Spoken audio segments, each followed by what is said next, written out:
So we've got two players here today. The one needs very little introduction because he's been made fantastic progress in recent years. He's hobbling at the moment, but soon he'll be tearing into the breakdown again. So please welcome Will Fraser.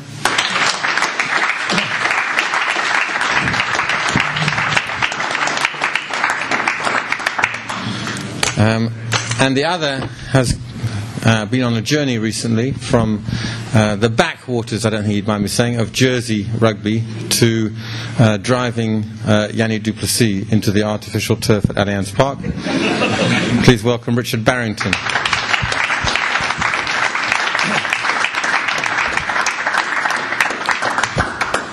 Okay, so it's over to you. Do your bit first. No, I'll come on to that. Come on. We've got the players here. I'll start with maybe. So, Richard, if you maybe just talk a little bit about the journey, maybe just give them a little bit of background that they might not know about you. So, where you were brought up, where you started playing rugby, how you found your way through the age groups to Jersey and then to us. Well, I started playing rugby seriously at Hartbury, 16, 17 years old, did a diploma there, stayed there for a uni degree. So I was a student, played England students when I was at university.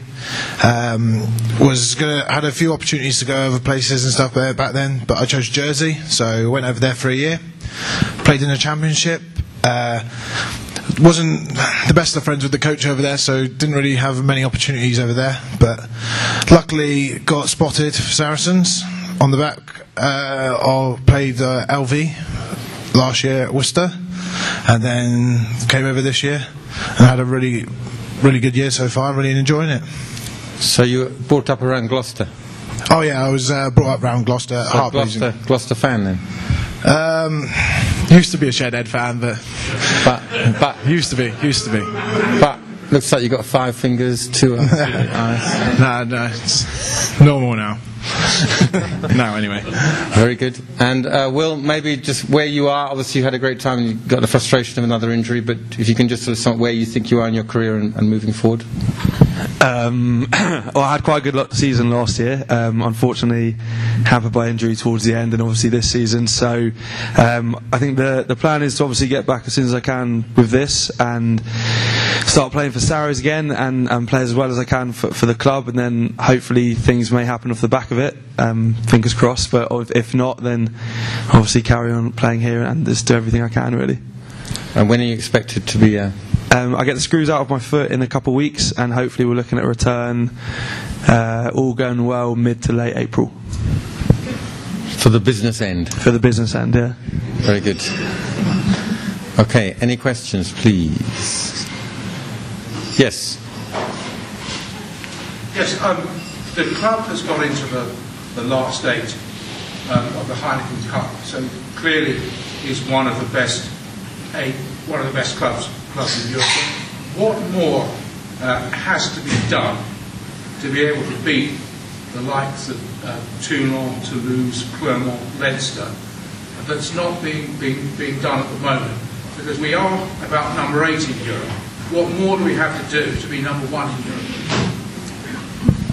Europe? Well, I think what Mark said is that obviously each time over the last couple of years we progress one step further each time, and you do take a lot of lessons out of each time you make that little step up. And in terms of the Heineken Cup, I suppose we're quite new into that stage of it, into the knockout stages. It's only been the last few years that we've really actually become the established European team ever since Brendan took over. So I think obviously experience counts for a lot, and if you look at the likes of Toulon, Clermont, the players they've got there and the experience not only on the European stage but on the international stage, you marry those two together, I think that counts for a lot. But in terms of us, we're definitely moving in the right direction. We feel confident that obviously the quarter-final against Ulster we can get a result there, and then whoever we get in the semi, we're confident that we can get a result and hopefully progress that extra step this year and get to the final, and then who knows what happens in finals. It's all up for grabs. So I think as a club we're definitely moving in the right direction, and hopefully this year, if not this year, next year we'll sort of see the rewards of what we're doing.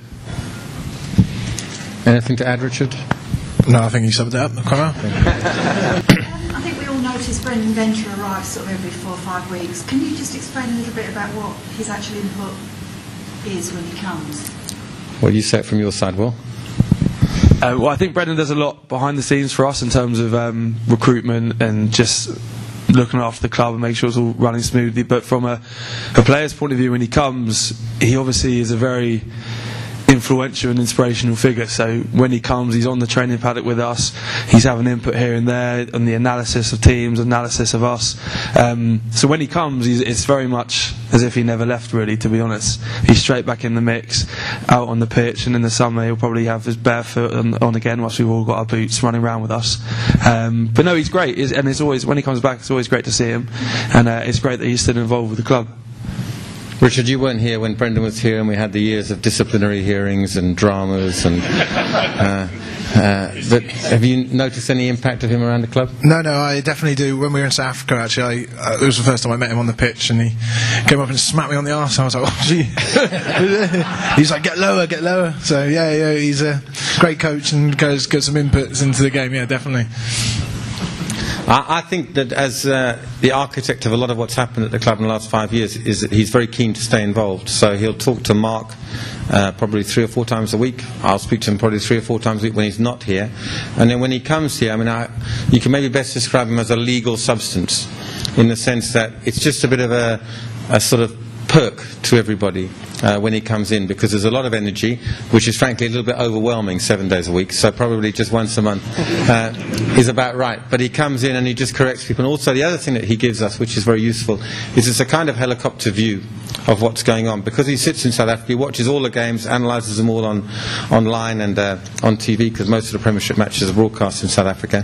But he can come in with a different kind of perspective, because sometimes when you're in a club, day after day training, you tend to see everything here, and he has that sort of helicopter view, so it works very well.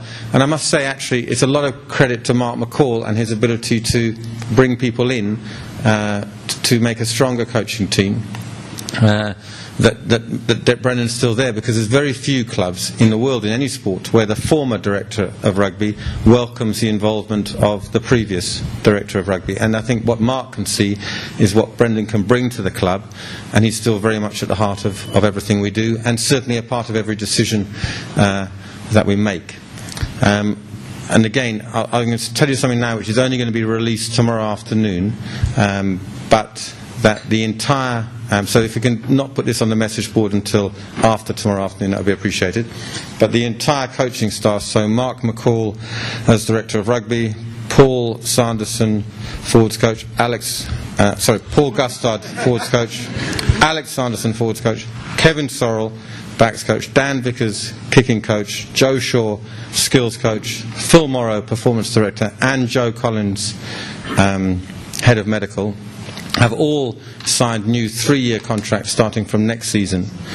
And the total discussion time between me and each of them, in total, to negotiate 8 new 3-year deals with the 8 most senior people at the training ground, was about 3 minutes and 10 seconds. So what we've achieved is a kind of stability and continuity, which means this coaching group, with Brendan going back to South Africa but still involved, Andy Farrell going to England, being the only changes, will have been together for 8 seasons. And I think that, that's the kind of stability and continuity which underpins, and that's why we're getting to Heineken Cup quarter-finals year in, year out. Yes? Since you're talking about contracts, is there any signings coming up? Are we going to have any extended contracts or signings? It's a little bit of a strange question. Yes, sorry. I'm just saying that because you're just talking about contracts. He said, are there any signings or new contracts coming up? So a lot of clubs will tell you that sort of Tom Smith and Bob Harris and everyone signed a new 2-year deal. We stopped doing that because people are just at the club, and we sort of feed a kind of frenzy if we do that. So people are just here, and you'll have noticed not many people leave the club. In terms of new signings, we try and keep it to a relatively small number, and we get linked with different people every week. I think it was Adam Jones 2 weeks ago, now it's Joe Launchbury, and it's nice that we get linked with every big player, but we're only going to announce anything when a deal is done and it's signed, etc. So, as a club, we know we're never standing still, and we know that certain things happen and players retire, etc. And ideally, your recruitment system means you fill from the back, i.e. a young player moves up, but that doesn't always happen. So while as a club we don't want to be known as, and we're not, a sort of Manchester City who just will go and buy top players at top money the whole time, we absolutely don't do that. But there are times when you need to fill in at a higher level than just filling in from the back, as it were. So there will be some announcements, but only in due course, unfortunately. I know there's a financial incentive and a brand incentive for playing at Wembley, but playing to lose when we didn't have to play in a big ground, do you think that retrospectively that was a mistake to play at Wembley and not here?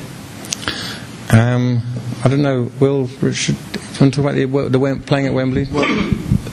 I've only played one game there, but unfortunately I missed a Toulouse game. But from a player's point of view, to have the opportunity to play at such a historical ground like that is huge, and especially, although I understand what you're saying, but to have such a big game against Toulouse at such a monumental ground purely from a player's point of view is an incredibly exciting occasion and something that all the lads were fully looking forward to. It's just a shame that we couldn't get the result that we probably deserved. Would you have got the result here though? Yeah, we might have done. I mean, I think, I don't know if you want to add anything, Richard. You haven't. I've never played at Wembley, but I would like to. I'd say that now. So yeah. Yeah. It's funny.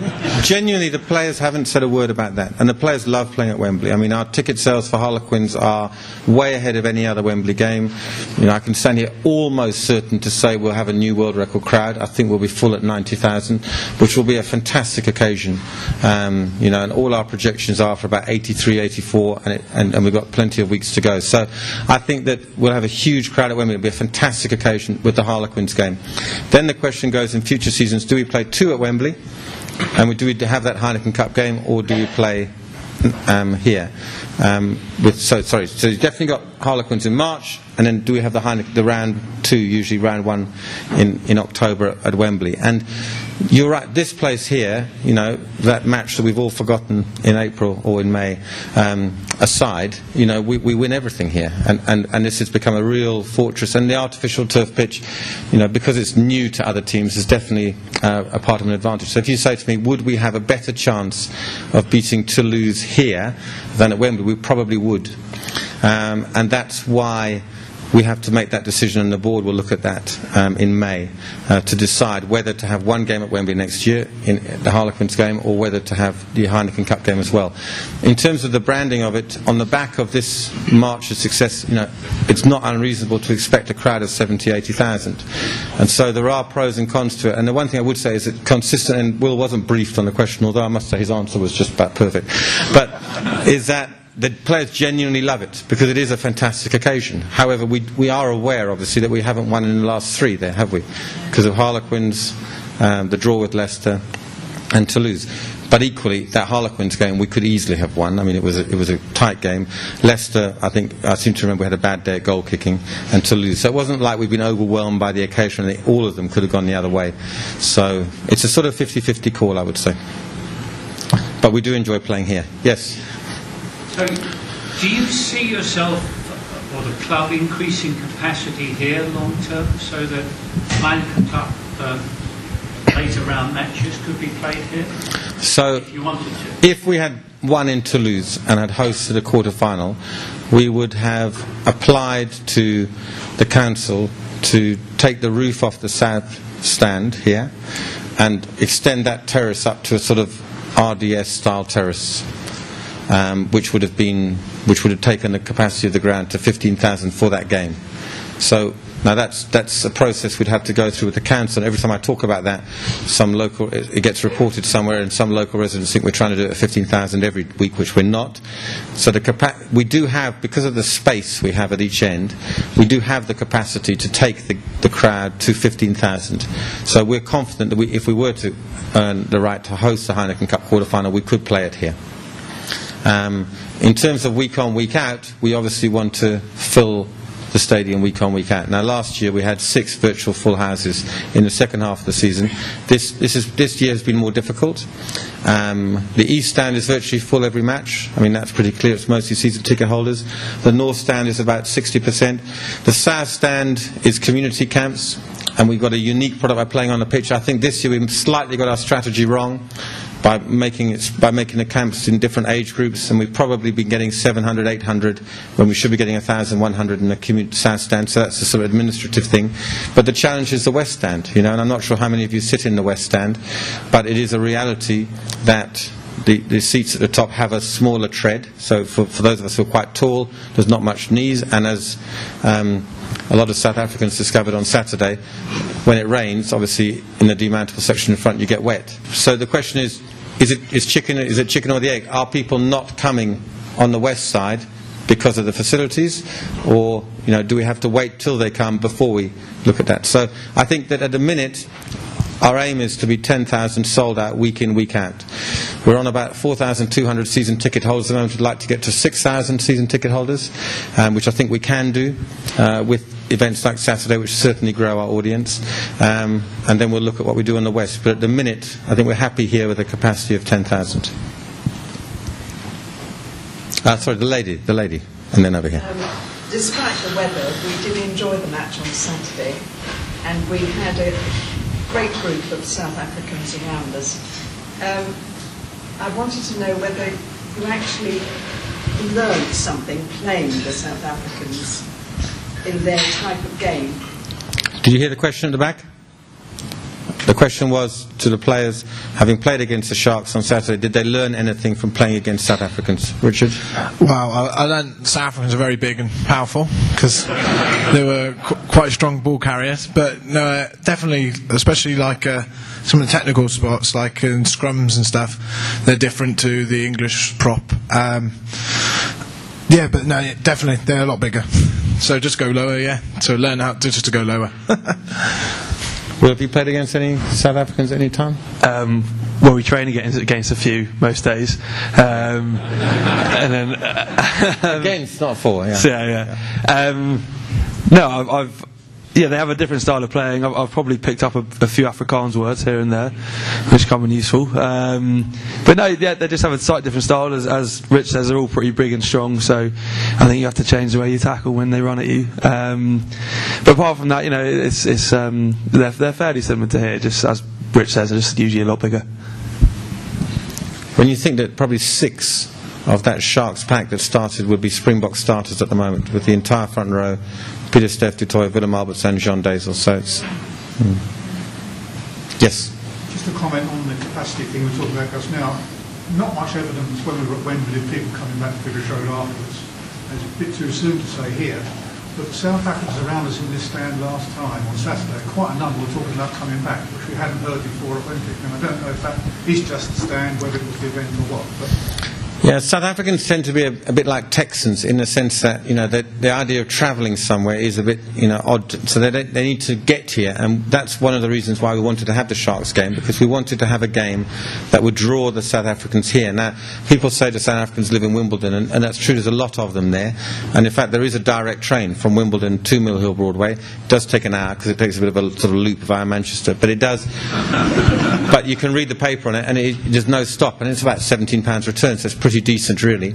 And we ran a bus, so we started off running a bus, a Saracens Express bus that we advertised to run from Wimbledon on Saturday for 50 people, and we ended up selling 185. So there were 3 buses that came. So to my mind, this is definitely an audience, and they're much more spread out. The South Africans, they don't all live in one little village, so they're much more spread out over London. And we needed a game that would just bring them here to see, okay, this is where you can watch rugby. It's a great environment to watch rugby, despite the storm of biblical proportions at the final whistle, or in the last 10 minutes. And I think we got that message across pretty well. And we just need to stock it a bit more lager. They don't like the Saracens ale, but the lager was drunk dry on Saturday. So we've always said we wanted to add. This is never a question of replacing. You remember, some of you 5 years ago, we were always going to become a South African club, and we never said that. It's an English club. This is a North London club. But if we can bring in 1,000, 1,500 supporters who are South Africans, then there's no harm in that. And I think they'll add to it, and they make some noise, and they drink a lot of beer, so they're generally pretty welcome. A question for Will and Richard, just about the coaching that we have at the club, how much we do back at OAs and what we do here, and just with the forward coaches, what work you do for a match day, and what Will can do at the moment while he's not playing, ready for when he comes back as well. In terms of rugby, not a lot at the moment. I'm spending a lot of time in the gym, so it will become my second home. In terms of the coaches, so I think it usually runs, if we have a home game, we'll always do our captain's run here. Yeah, captain's run here. We'll train during the week at Oa's, come down, do our captain's run here on the Saturday game. We'll do it on the Thursday. And then, I'm sorry, I forgot the rest of your question. Sorry. Just the general coaching, what goes on with the forwards, and just the analysis work. Just the forwards. I don't.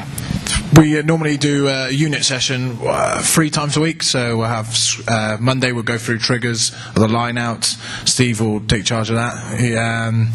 And then Tuesday we'll have live scrums, what's normally a sore one, and then live mauls. And then on the Thursday we'll come down here, do some triggers, and go up in the air for the team run, prepared for Saturday. And what was the rest of the question, sorry? That was it, right? Sorry. I think in general, train at OAs as a rule, except for the captain's run before when we play here. So if we have 16 matches a year here, that'll be 16 training sessions a year here.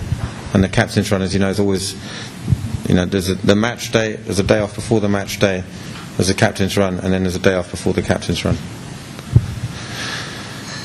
Can you tell us what the captain's run is?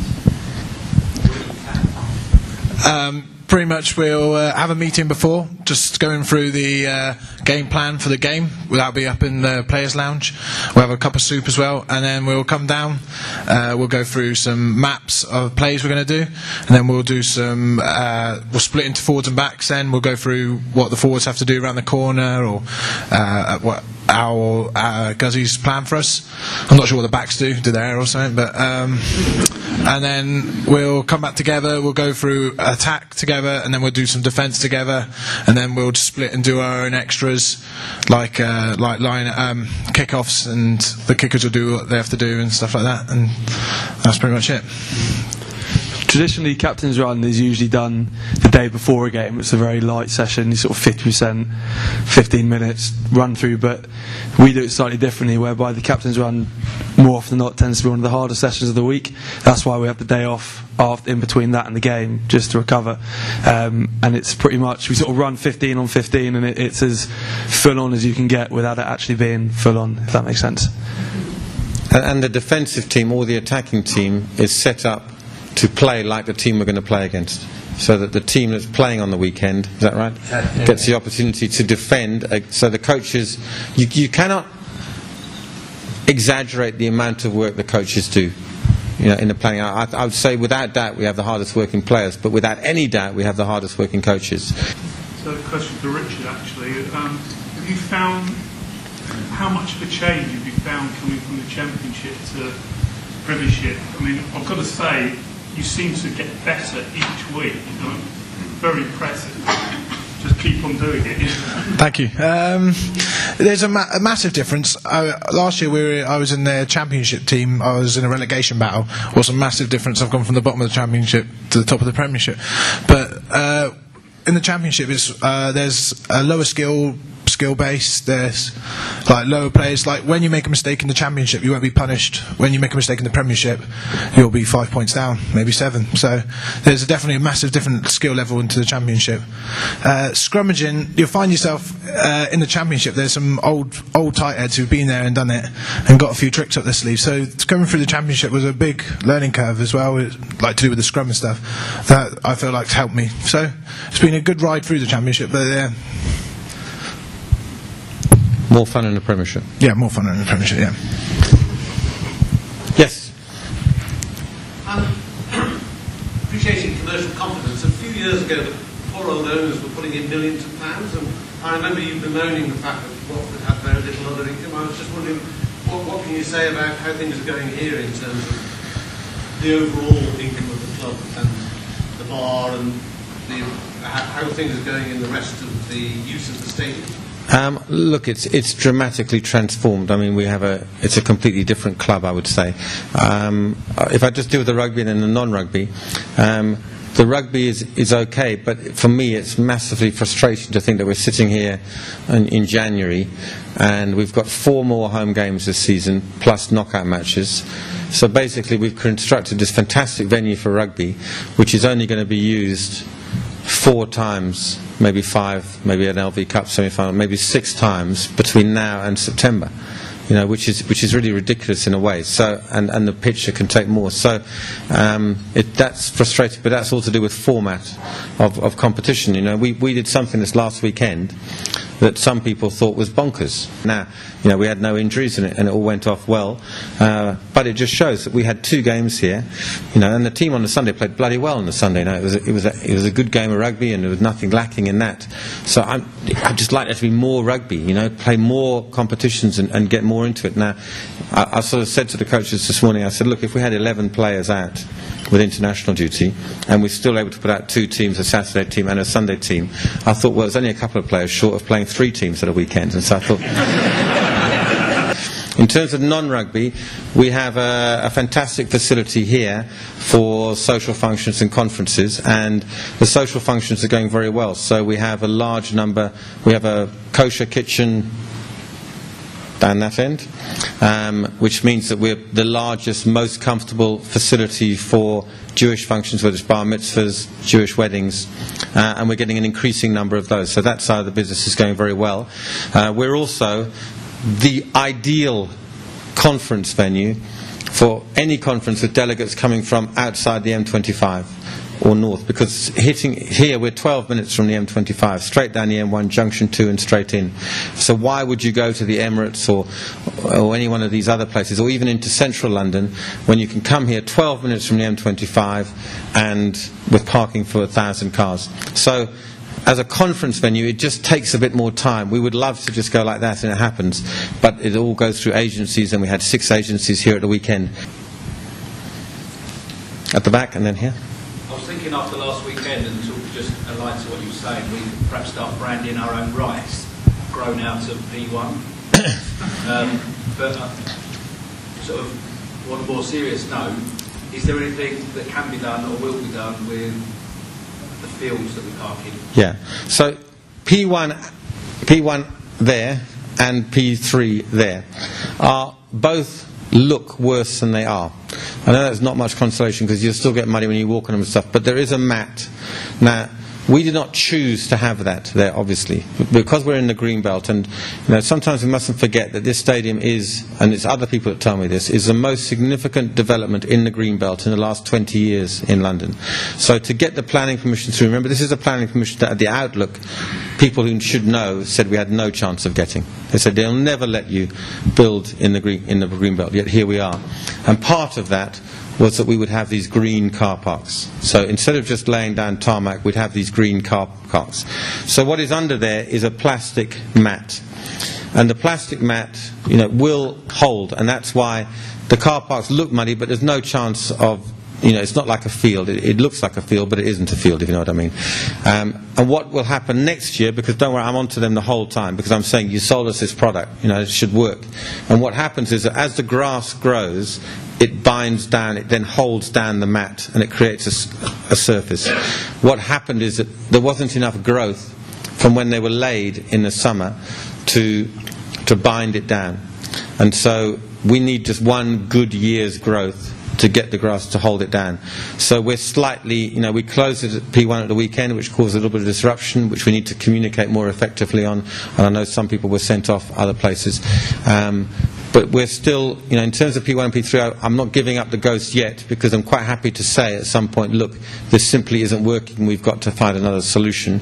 But the manufacturers absolutely assure me that after a good summer of growth, that it'll work. So we're hopefully going to get through the next 4 matches, 4+2, all going well, without too much. But look, I absolutely agree that it's not acceptable as it is at the moment. Could I ask a question about season ticket prices, actually? My son and I are sat in the same seats as we were last year, and the rise we had to pay, I calculated it before I gave it, was 127%. Are you going to fill in the borders of the categories for next year's season ticket? Was your you were categorised as what, red and black, and it went to silver, did it? Like vinyl titanium, as far as I can see. What are you? You're gold, are you? Yeah. So there were some differences. I don't see any borders being changed from this season to next season. So we'll keep the borders. In fact, that we might pull some down, because in the West Stand, clearly, we might pull some categories down in the West Stand. In terms of the season ticket, it's a bit from where you were to where you are is sometimes a difficult journey to go. And we were in a stadium which we didn't own, where we weren't providing much comfort. So I think that, but equally, you to get from there to there is not one jump. So it's got to be a gradual process. I think your increase would have been an anomaly in a sense, where the boundary was changed. To go from red and black to gold is obviously a huge increase, and that's resulted in that percentage. But what I think we'd say is that still every seat in the stadium is priced at a point where it's still delivering value, and that's what we'd hope. What we want to try and do with season ticket holders next year is make them feel a bit more special, a bit more valued by the club. So we actually were looking at some lists today, and we'll come forward with the product in April, which will include a lot more benefits for season ticket holders, and discounts and incentives and that sort of stuff. So we almost want season ticket holders to feel like shareholders, to feel like stakeholders in the club, as though they've really got a say, and that they're really valued, and to add on value to the season ticket package rather than just taking money for a seat. So I'll ask another question about the same thing, if I may. Sure. The salary cap has gone up by, or will go up by a substantial amount. Will that be paid by the season ticket holders? That's completely unrelated. So we try to deliver value here for the season tickets, and and I'm confident that's what we're doing. But the fact that the salary cap gap is absolutely irrelevant to the setting of season ticket prices next year. Genuinely got nothing to do with it.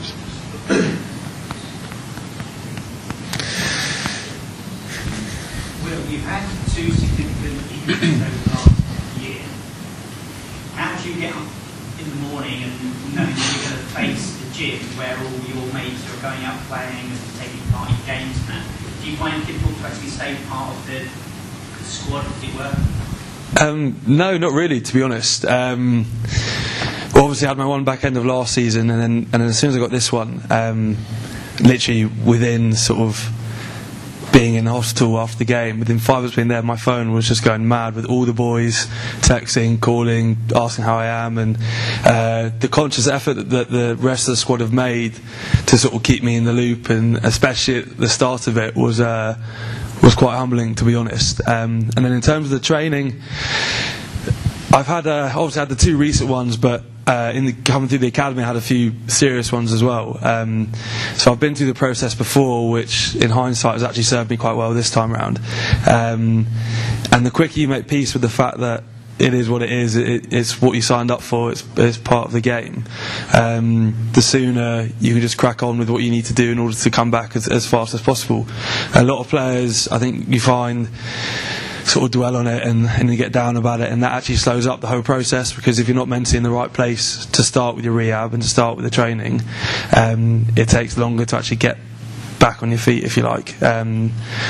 Also with things that happened in my family life, obviously puts things massively into perspective. So I had 2 days where I threw my toys out the pram, and then I was very quickly, right, get on with it, there's nothing really in the scheme of things, so it's not an issue. And I live with Jamie George, who's a very happy man, so it's, that helps every morning as well. I think maybe, should we just break? Should we break for 5 minutes and then come back for the second half, give you a chance to get a drink or go to the gents and ladies here? Okay, thanks very much. We'll come back in 5 minutes.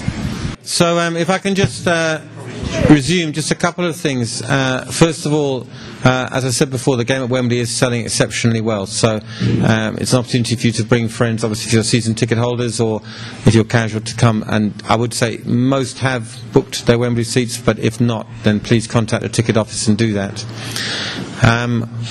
As you'll know, we've got a little game in Belfast in April, and amazing demand, but I think we're going to start the Belfast branch of the Saracens Supporters Club, which is going to be a one-off fee to join it of £100, and for that fee you'll get a poster each year, you'll get lifetime membership, you'll get a fridge magnet, and you'll get the right to buy one ticket to the Heineken Cup quarter-final in Ravenhill. No. So what is for Ravenhill is obviously it'll be an absolutely fantastic occasion, and we do qualify to get just over 4,000 tickets. That's assuming the stadium is completed on time, and having looked at some of the photographs, we're trusting the Irish Labour market to do that. But so if you are planning to go to Ulster, and I would encourage as many of you to do that, then obviously book your flights, and we'll definitely be able to supply tickets to you. So we'll get just over 4,000, and we'd love to make an impact there. You'll remember last year when they came to Twickenham, they ran that whole campaign of Make Twickenham Home.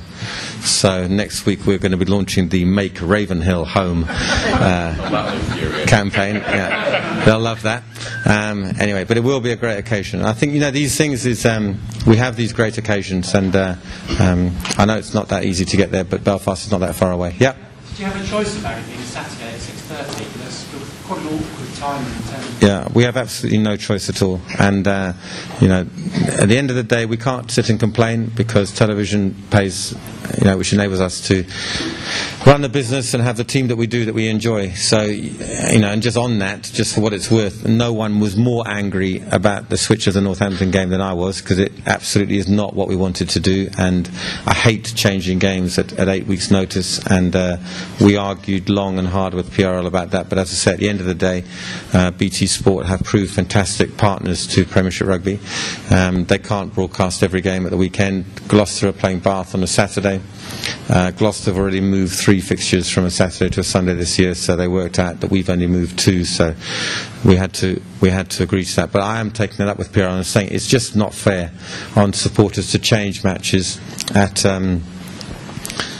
such short notice. And I had one supporter who bought tickets for the game on the 12th, but is now running the London Marathon on the 13th, so he's really got to run fast now to finish the marathon.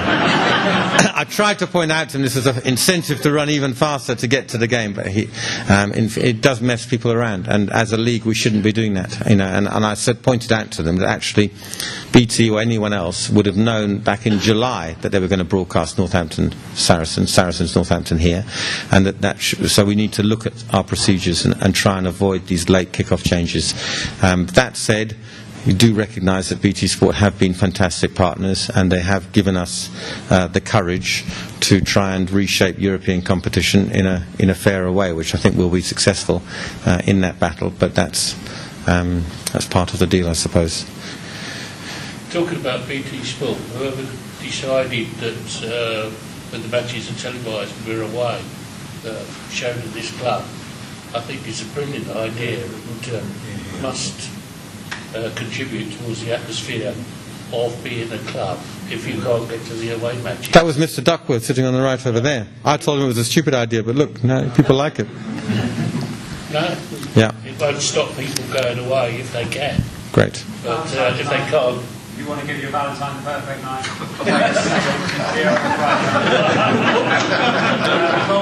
You can put your keys in when you go in there. Already put the curry. And then on the 28th, there's Bath away on Friday night as well. So if you haven't been down to one before, do come down, because it's a really good night, really good atmosphere. Can I repeat that? That'd be brilliant. Any thoughts on the captaincy next year? And do the players have had much input, or will they have much input to the final season? I think obviously we know that Steve is retiring, so we know there'll be a new club captain, but I think the focus is very much on this season and ensuring that Steve is still the captain, and that will happen. And I think the captaincy will obviously transfer at the start of next season, so I wouldn't expect any announcement until the start of next season, although we know exactly what's going to happen. There's no uncertainty. We just think that we should do things in a proper order in July. At the back there, and then next. Yeah, it appears the post-match band has stopped in the bar downstairs. Is there any reason for that? decibels. We just found it was very, very loud. So the band from last season were very good, and there was a great atmosphere after the game, particularly on a Saturday, so we can very much see people are prepared to stay longer on a Saturday. But then we had a band this year who came in and refused to turn the volume down and were quite obstreperous, and at the end of the day, if I walk in there and there's a band playing and literally 4 people standing there and this deafening sound, and when we played before the game, people couldn't hear themselves speak. So we've got a great sound system down there, and we think we can generate an atmosphere. But I'll be interested, to hear your feedback on it. But it was just, you want to create a nice atmosphere. We've got a fantastic facility, great bar, great food, great drink, very nice sound system with sort of background music. But I'm happy to look at it. We got quite a lot of complaints, but I remember I'm always wary of too many complaints or taking too much notice of 1 or 2 complaints. When I worked in television, they used to say, look, if you get 500 complaints, ignore it. If you get 1,000 complaints, think twice. If you get 10,000 complaints, you should probably change it. So I'm not saying those numbers apply to Saracens, incidentally, and in fact I'll take every complaint seriously, but it's just that balance. So I don't know if the general thought is that they missed a band or if they enjoy talking to each other. The band you had were good. They were good, yeah. The volume wasn't as huge. Yeah, you're probably right. I used to stay for the band when the band was on an hour. Last season? Yeah. Yeah. It was that first one, and also the main singer took quite a lot of effort to actually engage with the fans who have been and the club that we were supporting, whereas I think they were very good. Yeah. It was the subsequent ones. Would you think you're more likely to stay on a Saturday than a Sunday? Would that be generally the case? I think one of the issues with staying on is that the car park's closed within 2 hours of the end of the match. The school car parks? Yeah. I've been locked in a couple of times. So. And then what's happened? And then what happens? Well, we've managed to get it open so we can get out. Okay. Most inconvenient. Whereas the club are trying to encourage us to stay and use the facilities. Right. But, the two things work against us. Yeah, okay, no, that's a good point. We'll take note of that. I have to say that since we've moved the man of the match award, certainly not as good and as entertaining as it was before. It was something where we actually went into the bar almost specifically for the man of the match.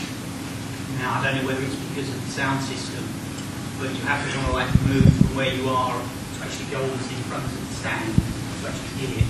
And it just seems to be not taken quite so seriously by the club. I don't know whether that's the case or not, or whether it's because of the facilities they've got to go to. But it still happens in the Olympic bar downstairs, doesn't it?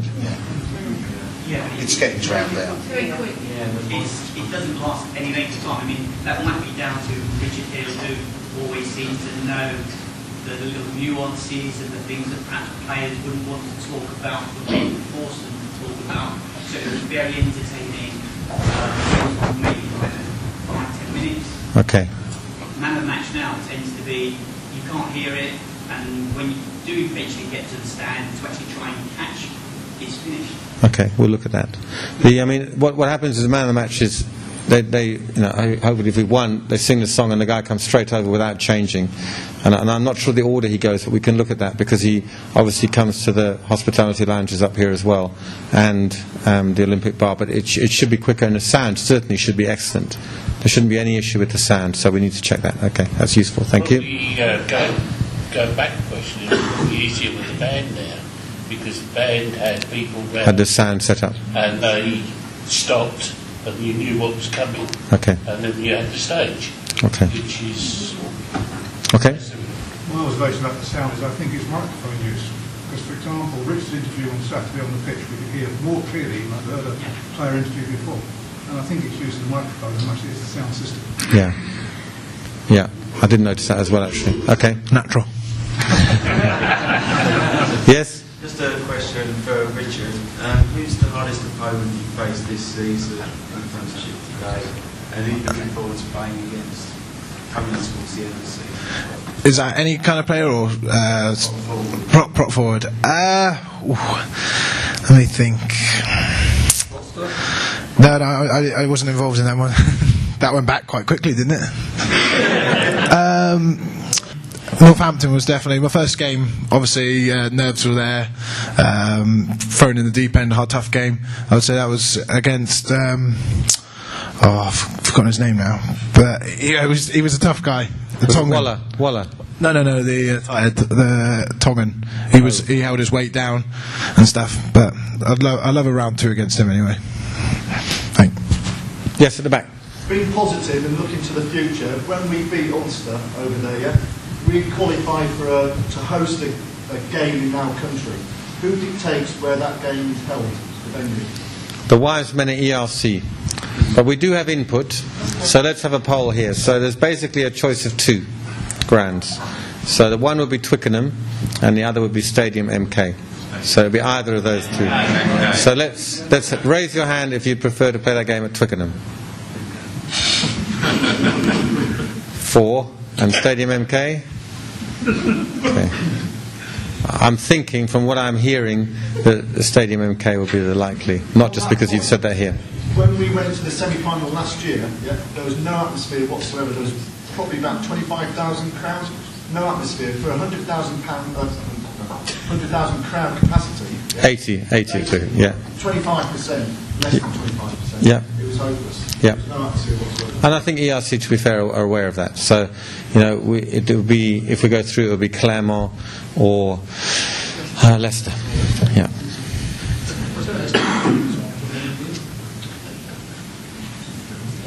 Actually, when we're sort of talking about the Heineken Cup, I mean, what's your feeling of what's going to happen next year? The question is, what's my feeling about what's going to happen in terms of the Heineken Cup? And yeah, my guess has been all the way along is that next year in October there'll be a European competition, which, from a player, supporter, and coach perspective, is almost unchanged. But there will be a fairer format in that. You've got 3 leagues basically contribute to this competition at the moment. And one of those leagues, all 12 qualify, and the other 2, only 6 qualify. So it's clearly bonkers. And in terms of financial distributions, in very simple terms, the money at the moment it's a club tournament run by unions. So the money gets divided by 6 unions. So if it's £12 million per union, in Ireland, that's great, because they each get £3 million. But in England, they get £1 million, because there's only 12 compared to 4 of those. So the financial distribution and the format are wrong, which has always been saying all along. And I think we are starting to win that argument. So my guess would be is that the English, the French, the Scots and the Irish would reach an agreement, which actually they did reach on October the 22nd, before the French scuppered the whole thing. And then there'll be a statement to say, look, this is a tournament, and the French, you're welcome to join. You put in this amount of your TV rights, and then we're away. So, I would, from all your points of view, I know you're all aficionados and are interested in everything about rugby, but I wouldn't worry too much about it at this stage. I'm pretty sure there'll be there'll be a European tournament, as you know, and enjoy it next season. And that I've been told so far we've had 3 absolutely final deadlines, and I suspect we might have 3 more, because it's funny in sport, people always go on about, it takes so long to organise a competition. And I never understand that. I always remember the IPL, the Indian Cricket League, was in India. Then they had problems with their elections, and they moved the whole league from India to South Africa 3 weeks before the first game started, and it was fine, because actually what at the end is it's commercial, yes, but the same sponsors will be involved next year, so it might be a huge surprise that it'll still be called the Heineken Cup. And what is it? It's rugby matches taking place in rugby stadiums designed to host rugby matches, so it's not that complicated. So I wouldn't worry too much about the future of European rugby. Do you see a 4th league joining that at some point on Saturday? I think it's potentially, because on Saturday we saw that how easy it is. So the Sharks, I think, were surprised to fly out of Durban on Wednesday, to fly back on Sunday night. It's very easy, hell of a lot easier than flying to Australia or New Zealand. So I think if you ask South African coaches and players today to vote, would you like to play North-South with the European Cup or East-West, they would be 95% North-South, without a doubt. That is definitely their appetite. However, sport is driven by television, and that's just a reality. And I know Nigel said that, which is stating the bleeding obvious, really, when he got picked up a lot of flack for it by some of the traditionalists. But at the end of the day, it is driven by television, because and the television deals in the Southern Hemisphere and the television deals in the Northern Hemisphere are still quite separate. So my guess is that that will happen at some point, but probably in the next cycle of television agreements. So you'd be talking about 6 or 8 years' time. But I don't think it's going to happen in this cycle. We'll just have friendlies against South African teams. I just can't talk about names, but if anywhere, which positions would we be looking to strengthen next year? I don't think that's going to be wise to speculate. I'm sorry to be boring, and I know you'd like to know, but I think you will all be aware, those of you who look at the team closely, where players are likely to be retiring. We don't lose players, mercifully, at the moment, so you can pretty much see where it's happening and where we can fill from behind and where we might have to slot in at a higher level. Sorry about that, but I just think once we start down the speculation road, we never end. Can I ask a commercial question? Yes. Obviously it's a football deal that Arsenal moving from Nike to Puma, yes, down a large deal. There's been talk about Nike may not continue in rugby. Can you talk anything about next season's plans? Or? Yep, only to say that we don't want to preempt any discussions or any announcements, but I think we've been with Nike now, is it 3 years? 3 years, this is the third season, and that I think if Nike were to renew, that it would be the longest kit deal Saracens have ever had. I think we've chopped and changed in the past, and that while it's true that Nike worldwide doesn't have many rugby properties left, and in fact Toulouse, which were their other major European club, is now going across to BKL, is it all BLK? That I think we will. My guess is that we're very happy with Nike, and we look forward to a longer association with them. We see it as a premier brand which matches us in many ways. So. Can you tell us something about your World Saracens Rugby Club strategy and the CMBC pattern? Yes. So, I think today, if you were to ask which is the most recognised club rugby brand in the world, I think there'd be a few people who say Harlequins, because there are 8 Harlequins clubs around the world. So there are now 6 other Saracens clubs around the world that wear exactly the same kit as us and are called Saracens. So, just going quickly around. So Moscow Saracens is second or third best team in Moscow, with international players, funding of $3 million from the Moscow regional government. Abu Dhabi Saracens have just been admitted to the Gulf top 10, doing very well. Impala Saracens is the second best team in Nairobi, right next door to Nairobi. Toa Saracens in Tonga is obviously an island of 105,000 people, freakishly big, and a massive resource for players.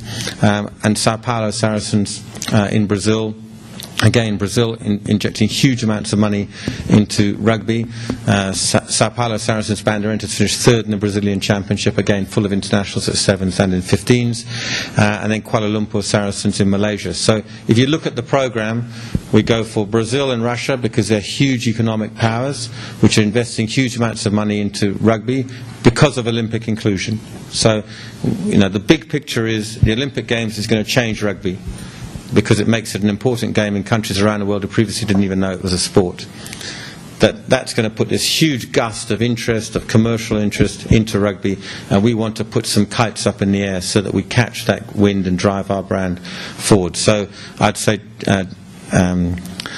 that Russia and Brazil are 2 big economic powerhouses. We also want to have a club in America, but it's difficult because the club infrastructure is not good in America. So we've looked in San Diego, we've looked in New York, soon we'll be looking in Denver to find an American Saracens team, and we want to be in China. And we've looked in Shanghai, we're looking again, because we're not just jumping at any club, we go there, we visit them, we make sure the partnership's right. So we'll have America and China. So you've got those 4 big economic giants, China, Brazil, America and Russia. With Kuala Lumpur and Abu Dhabi, we had existing relationships. So Malaysia and Abu Dhabi, interesting countries. If we can find an Emirati who's good enough to play Premiership rugby, will be a huge boost. And equally a Malaysia country absolutely mad about British sport. I mean, ridiculous. If you go to a Malaysian newspaper, the back 8 pages are all to do with English sport.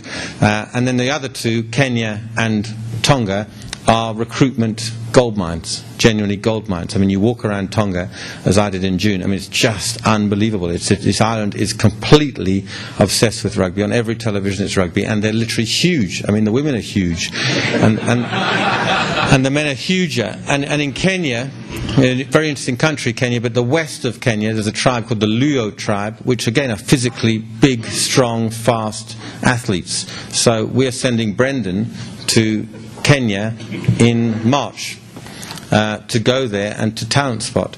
You know, we've had one of our strength and conditioning people has been in Tonga for the last 2 weeks, got back today, Dan Nisbet, doing nightly strength and conditioning talks to coaches across the whole island. We've had Dan Vickers, a kicking coach, who spent last week in Abu Dhabi, working with Abu Dhabi Saracens. We'll have a coach going to Moscow. So what we end up doing here is developing this whole network of people around the world for whom the Saracens brand means something and is significant. And we tie it all together in this CNBC campaign. So last Friday we had players in from all the partner clubs shooting a 30-second commercial, which will be ready in the middle of February, and then will be aired in a $500,000 campaign worldwide, promoting two things: promoting rugby as a game of discipline and respect, the key elements of the game, and promoting Saracens as a brand within that game. So we think of people waking up in a Delhi hotel at 4 o'clock in the morning, turning on the TV and seeing Saracens. So it's a point where I think that when the Olympic Games comes, we work at that in Rio 2016 and the Olympic Games, we should have between 45 and 50 Saracens players at the Olympic Games. And then we're starting to really develop something around the world whereby Saracens, centred here, becomes the most recognised club rugby brand in world rugby. And I think we can do all this with just being clever and being innovative and being dynamic and being energetic, and it doesn't cost a huge amount of money. And some people might say, well, it's a waste of time, why can't you win the LV Cup? And that's fine, we want to win the LV Cup as well, it's not either or. But I think there's just massive opportunity in this game, and I don't think any of us really realise the potential of this game in the next 10 years with Olympic inclusion. And I think football is on a fast road to a big problem because of the way they run the game and the way it's completely money orientated. And this issue of discipline and respect, which is at the core of what rugby does. Every single father, what does he care about most in the world? He cares about his child. And what does he want his child to be like? Does he want to be like Wayne Rooney, who shouts and swears and screams at referees? Or does he want to be like those big men who listen to what the small irritating man says, turn around and walk back 10 yards without talking? It's just a game that has respect and discipline at its core, and I think television companies, viewers, sponsors will start to see this increasingly over the next 10 years, and that rugby in 10 years' time has the potential to be completely transformed globally. And we want to make sure that as this tidal wave comes through the game, that our little surfboard is right at the crest of that tidal wave. So that's basically the idea. Stop the players getting bored. Could I ask if... We'd not be bored listening to that, are you? Very interesting. Yeah, very interesting. Do you have any input as to who you bored with? As to who we what was, sorry? You bored with? Bored with? Room. Chair. No, a lot of, not really. Well, coming through the academy, when you're in the academy, you have the academy houses, and then whoever needs somewhere to lodge, they all stay together. And luckily I grew up near St Albans, so I stayed at home for a few years, and then when you move out, it's just whoever's really available, to be honest. Jamie just bought a place, so I shifted in with him for a season, having a great time. And I say it's just who's around, and if you have your own place, you have that, and you don't really get told who you live with. No, it's just up to you. No, you got told. I don't know. Yeah, I got palmed in with Jared. Nah, he's not that bad. Richard's doing his term with Jared. I live in a house full of Jared, Tim, and another lad who plays at Bedford on loan. And it's good. I enjoy it, being around the boys. I have to grow up one day though. Sometimes when we go away, the rooming list is shaped sometimes to achieve certain ends. So you'll remember that Skulk and Owen had a slight disagreement in Hong Kong in July. So when we went on the pre-season tour to South Africa, and we arrived in Durban, and the players arrived at the hotel, and there was they pick up their rooms and they see who they're rooming with, and Owen said, "Oh, 303. Who's in 303?" And Skulk at the same time went, 3. So that was quickly resolved. About 4 days later, I remember I was saying that, you know, maybe one player was not getting on with another player, and Owen said to me, "Oh, that's easy, Edward. Just put them in a room together, no problem." So sometimes it's manipulated, isn't it? Well, sometimes always works though. Yeah.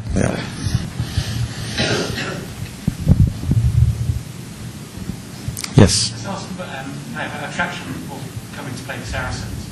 I don't know how coaches are particularly coming from Jersey, how the culture of the club is different. Because there's a perception, or certainly a marketing and reporting about the Saracens squad being exceptionally tight and close, and being a really one team together. Is that something you think other clubs have, or we just have it better, or? Well, when I was at Hartbury, you see, we had the same kind of thing, but not like that. But I found myself when I went over to Jersey, it was more a bunch of individuals playing and stuff. But like we're coming together as a team. But so coming over back to Saracens, this is like a family. Like I mean, Will and everyone, like everyone talks. There's no one higher, there's no low. We're all on the same level. And coming into the club, it was amazing how welcome they felt. I felt coming in and stuff. So we go away on these trips and stuff and just bond even more and make memories and stuff, and it's just amazing to just come into that. I think other clubs will say they have it, but I think we genuinely have it, because you still see at other clubs they have their little cliques and this, that and the other. And I think we had dinner with the Sharks lads on Thursday before the game, and I was sat at a table with Jean Days and Willem Alberts, who by the way are two of the biggest men you've ever seen, and they actually said, Willem sort of leant across and said you guys are quite close then? I said yeah, and he goes, oh, you can tell, you can see in the room, and because we obviously told them about the trips we do, and they got a little bit jealous. But those trips, as much as they sort of might come across as a bit of a laugh, and which they are, but the underlying factor is that you do generally come back from them closer and tighter. And as Rich says, there's no egos in the club. Steve goes out of his way to make sure that everyone is, on song and that everyone's getting on okay with certain aspects. If they're struggling, then it is a genuine culture of we are one big family. I think it's really simple, actually, at the core of it, and it's something maybe that might resonate with all of you in your working environments. Is that if you want to get the best out of someone, do you threaten them? Do you make them feel scared? Do you bully them? Do you shout at them? Do you scream at them? Because that happens at every rugby club. That's how people go. You'll get coaches on a 1-year contract and say, extend the contract. No, you don't want to extend the contract. Make him feel too comfortable. Got to keep him on edge, And it all falls under treat them mean to keep them keen. And that's a well-documented way of getting the best, or so people say, out of sports clubs. And that would be almost a default position. And we have the opposite approach. So we say, get talented people together and treat them unbelievably well. To a point where, when players join the club, I tell them that if you come to Saracens, whatever you ask me, the answer is yes. Whatever you ask. Okay. Really? I said, absolutely. Whatever you ask, the answer is yes. Because I know you're not the sort of person who's going to ask for something stupid. So you sort of put it onto them. And it is genuinely that. I very rarely say no to anyone because they don't ask for something stupid. No, I do occasionally say no. But in general, that's how it works. You treat them unbelievably well, and their wives, and their parents, and their children. And in return, they try unbelievably hard. And that's all it is. That's absolutely what it is. It's nothing to do with winning. We happen to win a lot, but winning is what happens if you treat them unbelievably well and they try unbelievably hard. And that's it. And that's why the trips away, people look at them in holiday camps, as Will says, and outside they don't understand. But what they are about is making memories which hold you together. So rugby, any professional sport, can be very much of a routine. Training, travel, game, flight, back. And it can be all quite superficial, what they call banter. But I think hopefully because we take time to go away and put people in different situations, the relationships are that much deeper and broader. And when you're on your line, and it's funny game rugby, when you're on your line, Carlos Nieto put it best once when he stood up before the team before a big game, and he said, listen, I want to tell you all that on Saturday I'm going to scrum, I'm going to make my tackles, I'm going to run around the field, you can rely on me. And then he said, and I don't want any of you to say anything to me, because I already know I can rely on you. And that's the sort of club we want to try and create, not a club where people will say, it's professional sport, dog eat dog, you've got to look after yourself. No. At Saracens, you look after the guy next to you. And why can you look after the guy next to you with such confidence? Because you know this guy here is looking after you. And if we get that spirit, not only through the playing team, but through the staff downstairs, you know, many of whom worked 12 days in succession with the 2 games at the weekend, you know, then that's how you start building a club, which is not only successful, but is also a fun place to be. So it's actually very, very simple. It's just a philosophical approach, which is you treat people unbelievably well, and in return they try unbelievably hard. And that's really all it is. There's nothing more complicated than that. And I think that can replicate in any business, in fact in any group of people. Will and Richard then, with the clubs taking you away on these trips and these bonding sessions, if you had your choice of the next bonding session, where would you go? Are we allowed to say? Of course, yeah. You've got to say yes. Yes. Well, I've heard Vegas is quite fun, so that could be on the cards. I don't know, what do you think? I'm all game for Vegas, yeah. Yeah, Vegas. I think Vegas will be a winner, yeah. We might take them all to Vegas. Not sure how many will come back, but whatever, take them all. Should we have 3 more questions? Yes. A comment really, what you just said about the players. I feel the same response when dealing with the clerical staff, the ticket sales and so on. They seem to be able to take a decision. They don't have to go off and find out. You get through, you get an answer, even to a question that's not the norm. They seem to have that same confidence in what they can do that you were talking about with the players. Well, that's good to hear, and Andy runs that team, so he'll be pleased to hear that. But that's certainly what we want. We want to be, and I know the ticket obviously will be frustrating, and people say they leave messages and don't get replied to, but what we want to try and get is that kind of sense where as a season ticket holder, you feel like a shareholder, that you really feel valued, and that's what we've got to work towards, and I know we're not there yet, but that's the aim. 2 more? Yes. You're now getting the women playing in some of the weekends. Is there more plans to bring the women in, more integrated into the club, and have the lads actually, you know, sort of take an interest in that as well? How do you mean, the women? In the game. Oh, coming to watch? Yeah. Yeah, so, you know, it's interesting, all the research shows when women come to rugby, what do they want to see most, what is the most important... Sorry, the women's rugby. Oh, sorry, I thought about women's spectators. I like that line there. Do you know what women's supporters want to see most, what is the most important factor of them coming to rugby? Guess what it is? All the research says the same. Adequate women's lavatories. Women's rugby. You can talk about women's rugby. Oh, actually, funnily enough, yes.